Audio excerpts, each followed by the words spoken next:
Have you ever gone somewhere that made you think to yourself, this place is weird? I love places like that, whether it's in real life or in a video game. So today, with your permission to celebrate the impending release of Tears of the Kingdom, I would like to take you on a little tour of a few of my favorite unremarkable and odd spots in The Legend of Zelda Breath of the Wild. Are you ready? Spin me around. Let's go.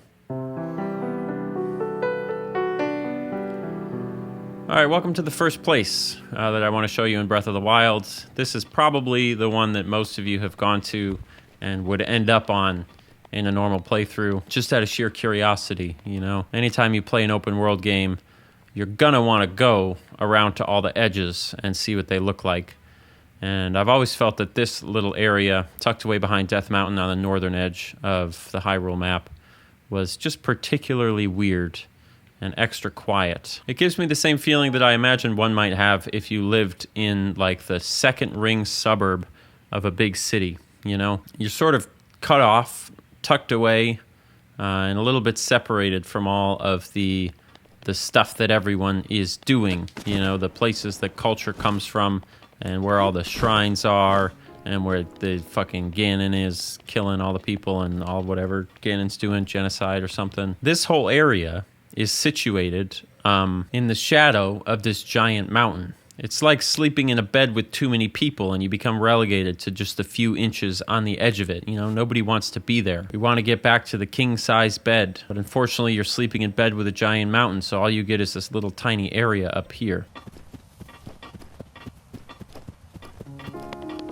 But in addition to just generally feeling weird, you know, because it is sort of this tucked away quiet spot that there is nothing really to do, one of the most curious things about it is this guy for me. And I don't know if this person, what is it? It's kind of a zebra, you know, a zebra horse guy. I find it weird to watch this creature relegated to this tiny little corner of the world, pacing back and forth, protecting nothing. It's like somebody told him that they were playing hide and seek as a ruse to get him to go hide.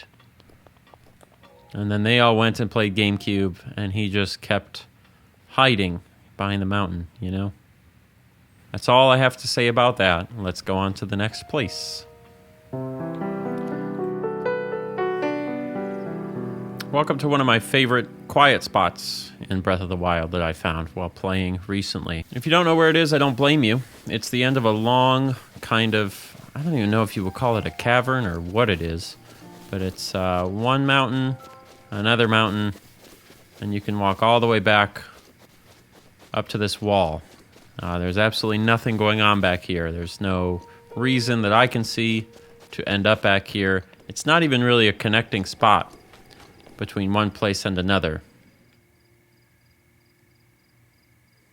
If you've ever sort of wandered by a large field and thought to yourself, I wonder what would happen if I go and stood there in the middle of that big field. I wonder what that would be like. You know, I wonder what things I would experience by standing in that place that I'm not, that I won't. And it turns out the answer to that is nothing. You will not experience anything. And through that experience of nothing, you will experience everything. I don't know what that, you know, whatever, you can read into that however much you want. You know, we've gotten really good at making open world games that feel like there's something going on in every part of them. But that's usually because the game is made in a way that makes you only go to the parts that there's things to do, you know? And then we're surprised that it's like, oh, wow, there's always something to do as I'm wandering around to all these places with things to do in them. And it can give the illusion that newer games don't have that like clunkiness of older games or don't have those little seams. And actually, I don't know if these spots in Breath of the Wild feel like seams. They don't feel like errors, you know? They don't feel like leftovers. They do still have like a weird intention to them. But, you know, we talk about it being the most dense and like perfectly curated whatever. And then you just have like a little place like this. Just a quiet little grassy field. And Breath of the Wild just does grass so good, you know? It just feels so kind of flowing, you know. It's felt that way since the very first image they showed of it at that one E3, you know, when he snapped his fingers and he was in front of the green screen. It was a great little place indeed. But now let's go on to some slightly more odd and I guess you might say remarkable places. So next up, ready, set, go.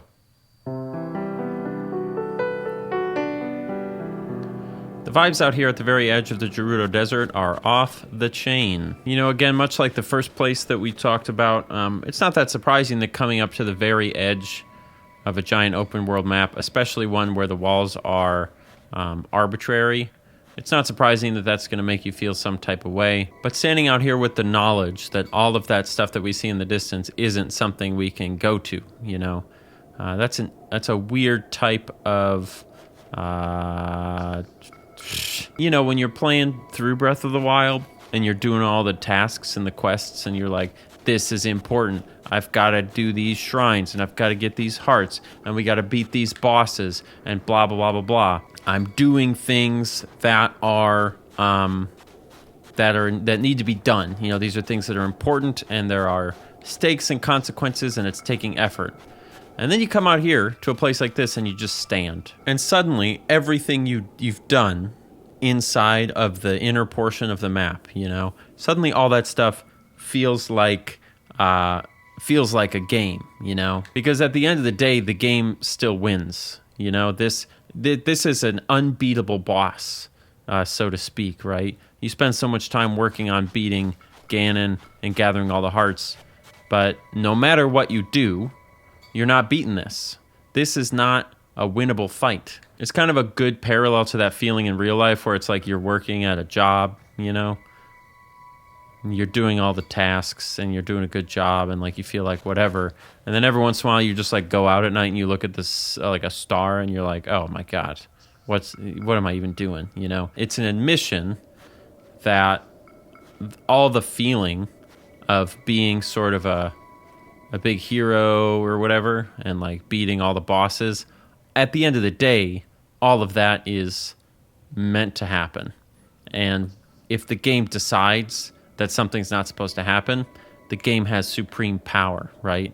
The game is still God, no matter what. Which is true of how real life is too, you know, and it's, I guess, sort of up to us to determine that trudging through day-to-day life is still worth doing for some other reason, right? For some, I don't know, innate kind of expression of frequency that's like, okay, now that's a good thing. I'm glad that I held the door for that person and like, you know, I'm glad that I told that person that I thought they looked cool today. But at the end of the day, yeah, you come out here and you look at this and you go, okay, all of that, I'm not in charge, right? I'm in control, but I'm not in charge, right? See, there you go. And that's why I like coming out to a place like this, because it makes my whole life seem completely trivial and worthless. One of the other reasons I like coming out here is to look at this cloud. I like how still this cloud is. It makes me think of a GameCube. So anyway, that's your existential one for today. You know, you always got to have one. So that's yours for today. Out in the Gerudo Desert. Now, would you like to see the best place that I found for you? Great, because it's the fourth and last place I'm going to show you, and I'm very thrilled about it. This is one of the few places in Breath of the Wild that I was genuinely surprised that I was able to go to, you know? I'm sure I'm not the only person who climbed all the way up here, but given how unwelcoming the geometry of it is and how kind of harrowing it is to get up here, I was surprised you could at all, because most of the other places you can get in this game are relatively comfortable to get to. You know, they feel like places that, even if they didn't put stuff there for you to do, they knew you might go there. Oh, Christ on the cross. But this genuinely feels like a place that they built it and didn't actually have the passing thought of, oh yeah, let's make that so people can climb it, you know? It felt like they just like needed a tree and they put together a tree. And because the game has rules, you can climb the tree, but they didn't make the tree knowing you would use the rules to climb the tree. Now, I don't know if that's true or not, but it feels like it is, and my evidence for that is it's a pain in the ass to get up here because Link always slides off and falls like you just saw. And really, you've got a lot of hallmarks of just a great vibe. Not only is it way out of the way, I gotta drink another fucking Bud Light or whatever, Miller Lite. What's the one that's not problematic? And really, you know, this place just has a lot of the hallmarks of a great place to hang out in a video game. Number one, it's away from everything. No one's gonna bother you up here. It's just kind of quiet. Number two, this walking animation is pretty funny. Never seen that before. I just added it to the list right now just because I'm enjoying it. Number three, two-dimensional tree textures. I mean, come on. Look at these. Look at these leaves, dude. I mean, what in the name of the N64 is going on here? I love it. Even this branch. Look at that branch. That branch is not even real. That's a two-dimensional branch. And there's a funny thing that can happen if you climb certain ones, so check this out. You want to make sure you crouch as you're climbing, because or else you'll fall straight off, you know. But if you climb far enough laterally away from the trunk of the tree, it activates the creepy Lost Woods vibe music, you know. So if you just a little bit further here, right here, check this out. Where the heck are we, dude? Very odd. I think I ran out of, like, you know how I always say a bunch of weird philosophical things that usually don't make any sense. I don't have any of those to say. I'm enjoying this energy. I love this two-dimensional branch. Look at this. Look at how flat that sucker is. Like, this is the type of stuff I live for right here. Trying to climb up this little branch, you know? Is it swaying? Oh my god, it's moving. It's moving in like a really gross way. Look at it pulse. Just such a good energy up here. Look at that branch jiggling.